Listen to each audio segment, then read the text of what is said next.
It was August 28th, 2021, a Saturday, when the air in Houma, Louisiana turned unusually still. 14-year-old Caleb Morgan stood barefoot on the back porch of his grandfather's modest one-story home on Willow Street. The scent of damp earth lingered in the air. The cicadas had gone quiet. His shirt clung to his skin in the sweltering humidity. "Papa, it's coming, isn't it?" he asked. Inside, 72-year-old Charles Morgan sat hunched over a police scanner, listening to updates in a low, gravelly voice. His silver hair was damp from sweat, and his arthritic hands trembled slightly as he adjusted the volume knob. "Category 4, he muttered. "Could hit as hard as Katrina, maybe harder." Ida had been inching toward the Gulf Coast for days, growing stronger. The governor had already declared a state of emergency. Evacuation orders had been issued, but Charles had refused to leave. "This house survived Betsy in '65, he'd said. "And Camille, and Andrew. I'm not abandoning it now."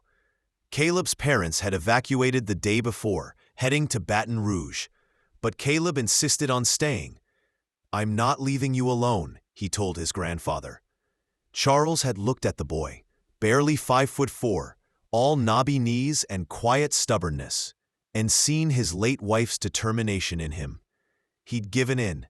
By Sunday morning, the sky had turned a bruised shade of gray. Rain began to fall in long, slanting sheets, and by noon, Hurricane Ida made landfall near Port Fourchon, just 60 miles south, with winds howling at 150 miles per hour.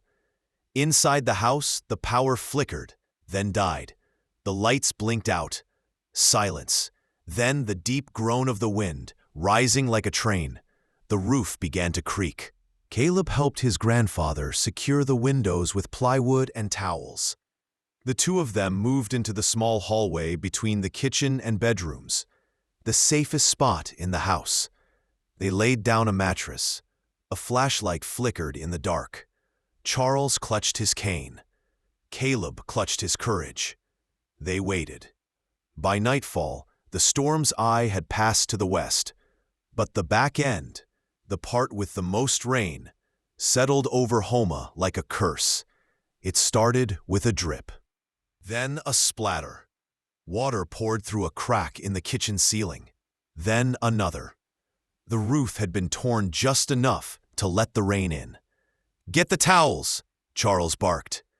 Caleb scrambled to mop the floor, but the water came faster than they could stop it. Buckets, bowls, even a cooler, they all filled within minutes. At 10:37 p.m., the back door gave in. A sudden crash, the latch snapped, and a wave of muddy water surged inside. Caleb was knocked off his feet. Furniture scraped across the floor. The refrigerator floated, then tipped. Charles, stunned, shouted, "Caleb?" "I'm here," Caleb yelled, coughing up dirty water. He clung to the edge of the hallway wall. The current had entered the house. Within minutes, the water was knee-deep. "We have to move to the attic," Caleb shouted. But Charles, weak from arthritis and years of COPD, couldn't climb. "There's no ladder," Charles wheezed. "I can't." Caleb's eyes scanned the kitchen. Then he saw it, the overturned table. With strength he didn't know he had, Caleb flipped it right side up, wedged it under the attic hatch, and climbed up to push the wooden panel open. Rain pelted down through the exposed ceiling. "Grab onto me, Papa," he cried. Charles shook his head. "I'm too heavy, Caleb. I'll pull you down." "I don't care. We're doing this." Caleb braced himself, crouched on the table, and with every ounce of his strength, pulled his grandfather up, inch by inch, soaking wet, shoes gone, panting from the strain. At one point, he almost slipped, but gritted his teeth and held tight. By 11:14 p.m., they were both inside the attic. Safe. For now, the attic was cramped, dark, and stifling. Wooden beams crisscrossed overhead, dust choked the air, and insulation clung to their soaked clothes like webs. But it was dry, and it was high. Outside, the water kept rising. Caleb pressed his face against the attic vent. Rain lashed the roof like bullets. The power was out across the city. Cell towers were down. No signal. No help. Charles leaned against the sloped wall, gasping. His breaths were shallow, raspy. "You okay, Papa?" Caleb asked. "I'll be fine," he wheezed. "Just need a minute." But Caleb could see the truth. The storm wasn't just outside. It was inside his grandfather's lungs. Every breath was a fight. They had no food, no water, just a small flashlight with flickering batteries and Caleb's dying phone. The hours crept by like ghosts. At 1:23 a.m., Caleb tried sending a message. Anything. He crawled to the highest part of the attic and raised the phone above his head. Still nothing. Below them, the house groaned. Something cracked. The water level had reached the ceiling. "Papa, if the roof goes, we'll have to swim." Charles gave a faint nod, but his face was pale. "You'll swim. I might not." "No," Caleb said, shaking his head fiercely. "We both get out. Together." For the next few hours, they waited in silence. Rain, wind, darkness. Then, just before dawn, Caleb heard something. A voice, faint. Then a horn. It was 6:12 a.m.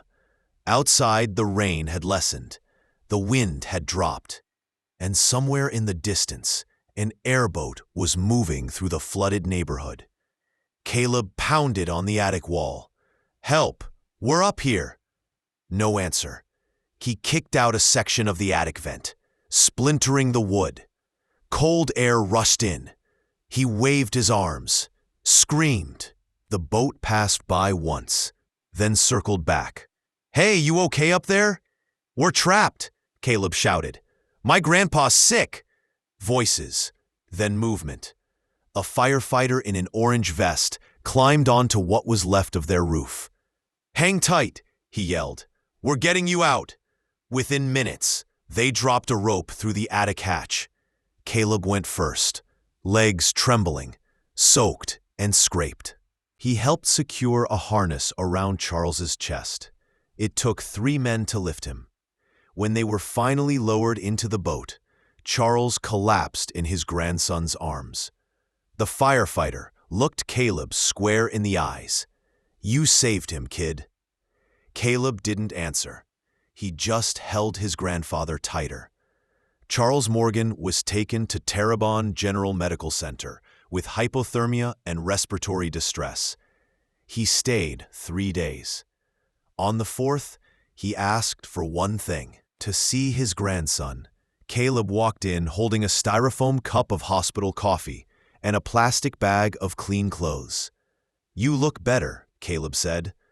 "You look tired," Charles replied, smiling faintly. They sat in silence for a while. Then Charles said, "You were the man in that house, Caleb. You didn't just save me. You held this family together." The story made local news, then state news. CBS aired a short segment on Caleb's bravery. But Caleb didn't care for attention. He only wanted his grandfather to get better. A week later, they returned to the house. It was ruined. Mold crept up the walls. Furniture floated in sludge.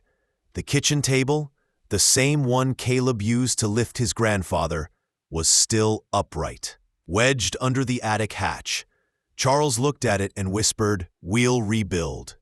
Today, Caleb is 17. He says the storm changed him. He no longer panics when things go wrong. He listens more, thinks more. He says he understands now what it means to be responsible, not just for yourself, but for someone you love. As for Charles, he still lives on Willow Street, in a newly rebuilt home with a reinforced attic and solar-powered radio. People ask him what got him through that night. It wasn't the attic, he says. It was the boy. The one who didn't run. The one who stayed. And every year, on the anniversary of Hurricane Ida, they have a small dinner. Just the two of them. No speeches, no reporters. Just a quiet meal. And gratitude for a night they both survived.